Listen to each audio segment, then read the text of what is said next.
Bienvenue sur ma chaîne. Notre sujet du jour est Friedrich Nietzsche, comment se trouver soi-même, existentialisme. L'une des questions les plus importantes de notre vie, de notre histoire de créativité humaine, de philosophie et comment nous pouvons nous trouver nous-mêmes. Comment nous définissons nos valeurs et comment finalement nous pouvons trouver un sens à notre vie. Pour répondre à de telles questions, nous plongeons profondément dans la philosophie de Friedrich Nietzsche, qui est l'un des plus grands penseurs de tous les temps et un précurseur de l'existentialisme.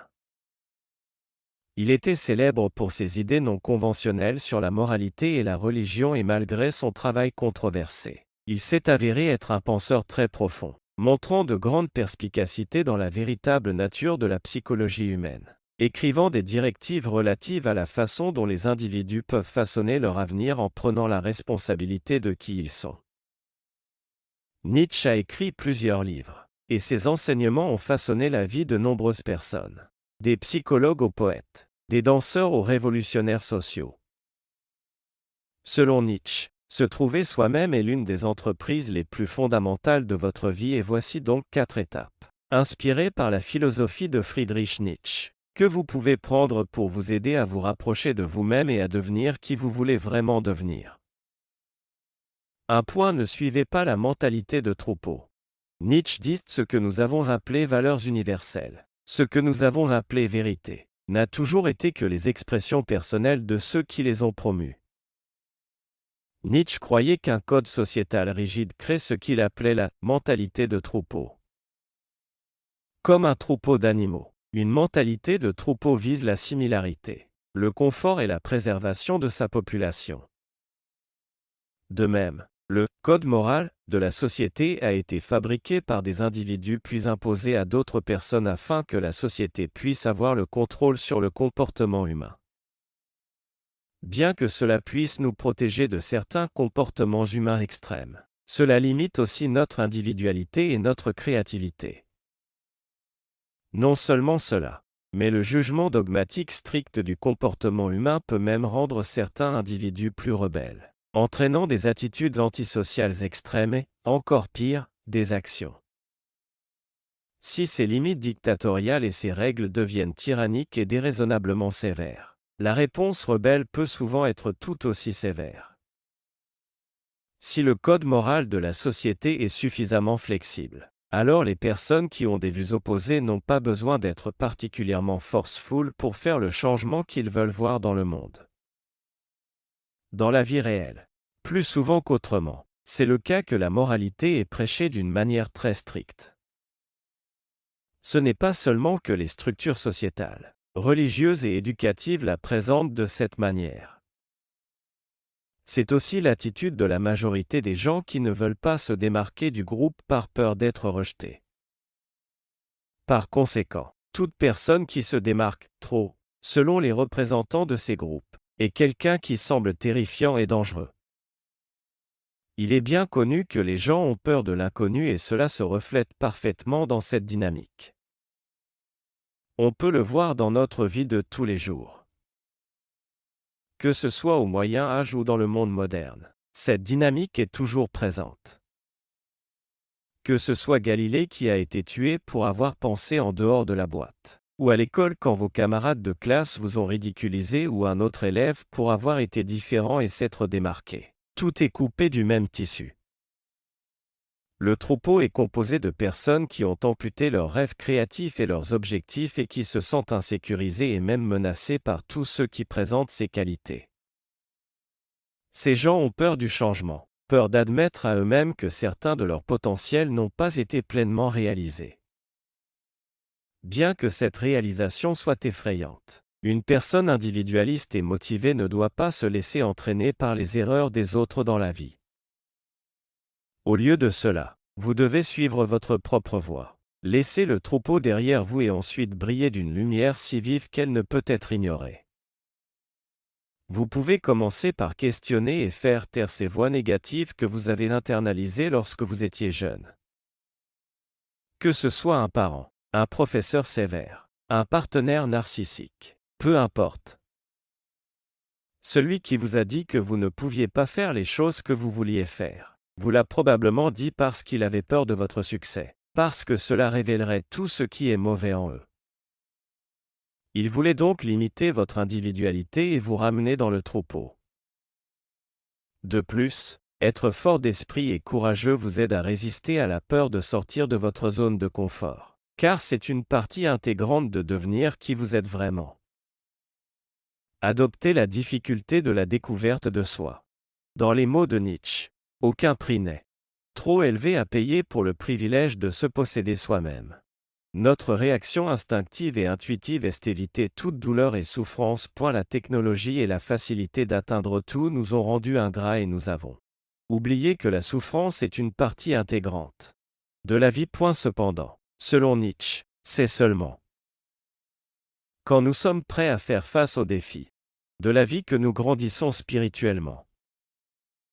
En 1873, à l'âge de 29 ans, Nietzsche a abordé cette question fondamentale de comment nous nous trouvons dans un bel essai intitulé « Schopenhauer en tant qu'éducateur ». Dans cet essai, il a soutenu que si quelqu'un souhaite être quelqu'un dans cette vie, pour maximiser leur potentiel, ils ont besoin de prendre le chemin difficile, qui conduit souvent à l'isolement. Être un solitaire n'est pas facile, mais c'est l'un des prix que quelqu'un doit payer pour le privilège de se posséder lui-même. Pour vous empêcher d'être submergé par la tribu, vous devez vous éloigner de d'autres. Vous devez vous efforcer d'être libre et cela peut conduire à de graves difficultés dans votre vie. Vous devriez refuser de prendre un chemin facile et vous devriez décider de vous embarquer dans la quête pour gagner votre liberté d'être vous-même. Peu importe combien cela peut être effrayant. Être libre signifie aussi être libre de tout. Les besoins physiologiques et psychologiques. En d'autres termes, ne pas les laisser vous conduire, mais que vous les conduisiez à la place. Par exemple, chaque fois que vous ressentez une envie émotionnelle de faire quelque chose, comme de vous plaindre à quelqu'un de manière très passionnée, vous devez essayer de prendre d'abord conscience de cette impulsion, et ensuite décider si vous devez agir en conséquence ou pas. La philosophie de Nietzsche sur ce point est en quelque sorte similaire à celle de nombreux gourous de la motivation moderne et des leaders d'opinion, mais la similitude n'est qu'en surface.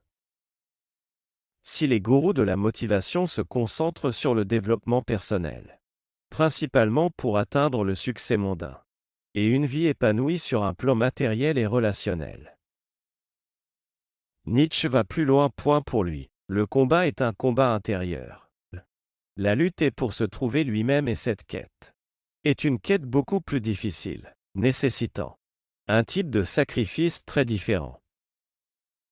Par exemple, si un gourou de la motivation vous enseigne comment être plus confiant pour devenir populaire et attirer des investisseurs pour votre entreprise, Nietzsche vous enseigne d'abord à analyser le racine première de votre désir d'être confiant. Et, généralement, vous découvrirez que ce n'est que le désir d'impressionner d'autres personnes comme votre proches et vos amis, ou de prouver un point de vue sur vous-même à la société en général. Une simple analyse pourrait vous faire abandonner ce désir et vous concentrer davantage sur ce qui compte vraiment dans votre vie, sur des questions beaucoup plus profondes, comme la découverte de soi. Et cet effort pourrait faire de vous un solitaire.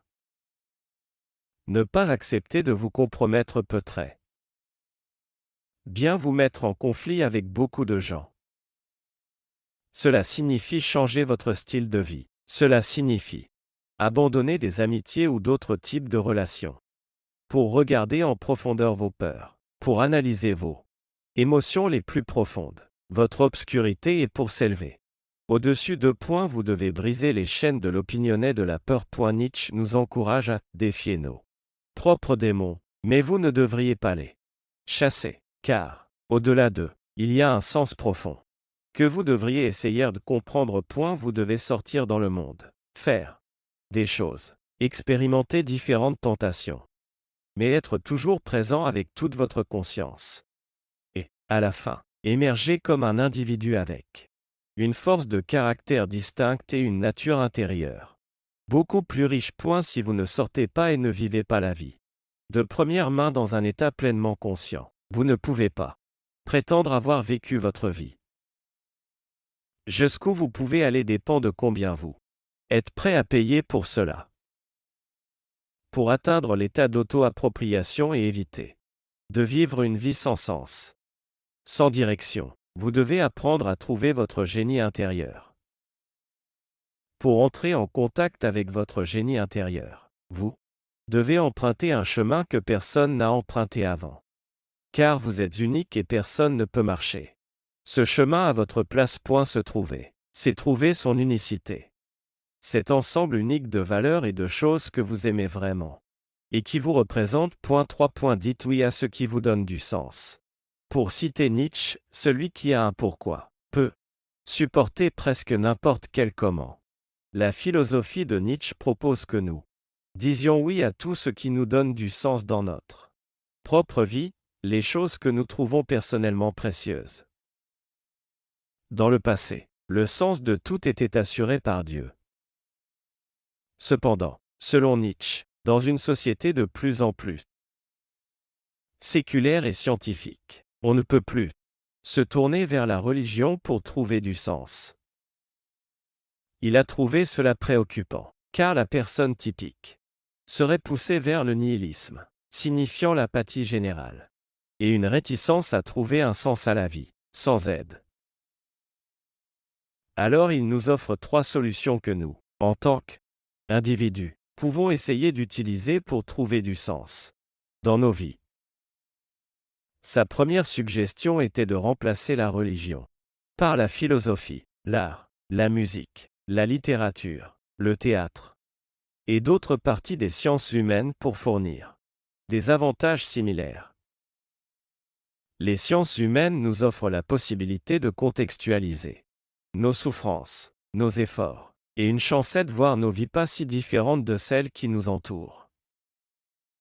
Elles peuvent offrir des idées sur comment nous pourrions tacler les problèmes auxquels nous devons tous faire face. Cependant, il est important que nous les voyions comme un outil pour vivre et non seulement comme une étude académique. Lire l'histoire non seulement pour les faits, mais pour ce que ces faits nous disent, les voir comme un moyen de vous édifier, ou regarder des pièces tragiques pour voir et comprendre la beauté dans les événements tristes, pas seulement le divertissement. Si les sciences humaines ne vous intéressent pas, alors Nietzsche suggère une deuxième option de devenir un Übermensch. L'Übermensch est un surhomme qui crée son propre sens et valeurs sans référentiel à des influences extérieures. Un tel individu peut surmonter le problème du sens de la vie en inventant simplement son propre sens et en prenant pleine responsabilité pour cela. Selon Nietzsche, seuls quelques hommes se sont rapprochés d'être un Übermensch, et ils étaient Jules César, Napoléon Bonaparte, le Bouddha et Goethe.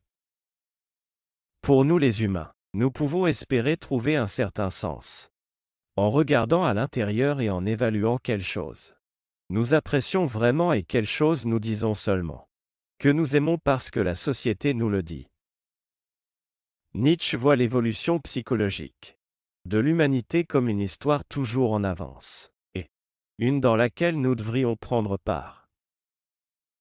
Si devenir un surhumain n'est pas quelque chose que vous appréciez, alors Nietzsche suggère une autre méthode pour trouver un sens, qui est d'aimer votre amor fati, l'amour du destin, est l'une des idées les plus intéressantes de Nietzsche et celle qui peut offrir beaucoup de consolation lorsque nous en avons le plus besoin. Aimer votre destin, c'est savoir que tout ce qui s'est passé dans votre vie, le bon, le mauvais, et en effet le laid, a contribué à ce que vous êtes et à ce que vous faites en ce moment précis. Essayer de vous créer mènera à des échecs, mais embrasser ces échecs aux côtés de vos succès peut aider à raviver l'amour de la vie et peut vous aider à voir le sens de cela même dans les pires moments. 4. Trouvez vos vraies valeurs. Nietzsche nous demande, et si un jour ou nuit un démon venait vous voler dans votre solitude la plus solitaire et vous disait: cette vie telle que vous la vivez maintenant et l'avez vécue, vous devrez la vivre encore une fois et d'innombrables fois de plus, ne vous jetteriez-vous pas par terre et grincer des dents et maudire le démon qui a parlé ainsi? Nietzsche croyait que nous devons créer nos propres valeurs pour soulever le plus grand poids. Le plus grand poids est une situation métaphorique proposée par Nietzsche qui représentait le sentiment qui vous écrase en répétant les erreurs passées à cause des valeurs non évaluées que vous adoptez de votre troupeau. L'objectif de ce concept est de vous faire vous demander, est-ce que ce que vous faites a vraiment du sens? Ou agissez-vous simplement selon ce que votre entourage considère comme juste? Si vous pensez que ce que vous faites vaut la peine d'être répété éternellement, alors vous pouvez être sûr que vous êtes pleinement individualisé. Vous aurez assez de courage et de force pour soulever le plus grand poids. Si vous ne pensez pas que la manière dont vous avez vécu vaut la peine d'être répétée à l'infini, il y a de fortes chances que vous n'ayez pas formé vos propres valeurs et que vous soyez encore esclave de votre société et pire encore, de vous-même. Si vous vous retrouvez à répéter les mêmes erreurs que toujours et que vous vous sentez écrasé, il y a de fortes chances que vous n'ayez pas réévalué les valeurs morales que votre entourage vous impose. Ainsi, vous n'êtes pas encore un individu pleinement développé. Une fois que vous aurez réévalué votre paysage moral, alors seulement le plus grand poids pourra être soulevé. Combien de fois vous êtes-vous vu fermer les yeux sur quelqu'un qui vous manipule? Simplement parce que vous ne vouliez pas affronter la personne.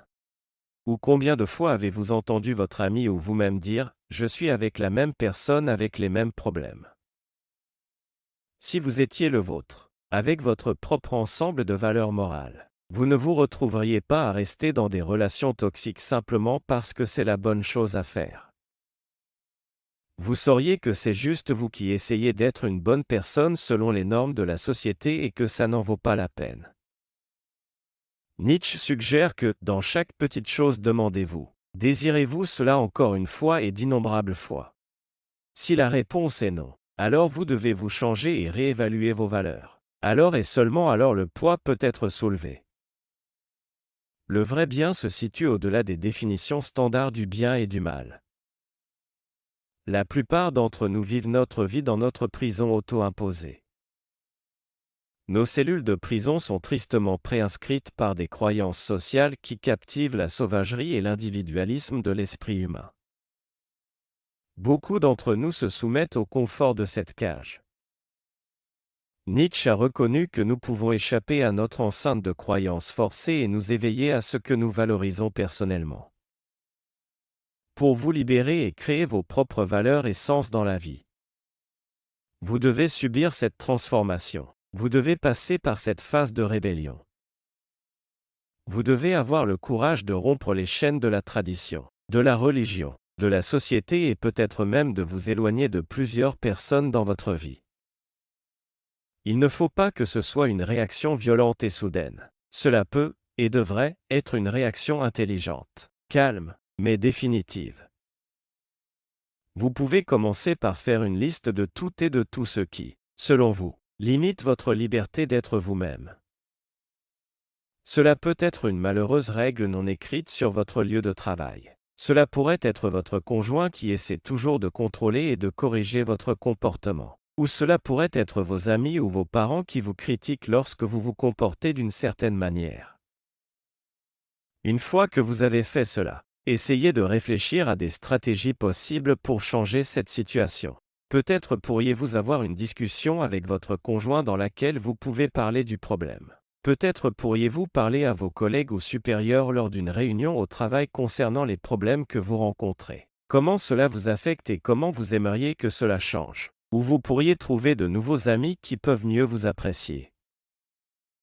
Lorsque vous vous sentez submergé par le plus grand poids, vous n'avez pas besoin de cacher vos aspirations, mais au contraire, vous devez sortir de votre prison auto-faite basée sur le troupeau et poursuivre les rêves qui donnent un sens à votre vie. Si vous avez aimé cette vidéo, assurez-vous de consulter la chaîne complète de Et pour plus de vidéos pour vous aider à trouver le succès et le bonheur. N'oubliez pas de vous abonner. Merci beaucoup d'avoir regardé.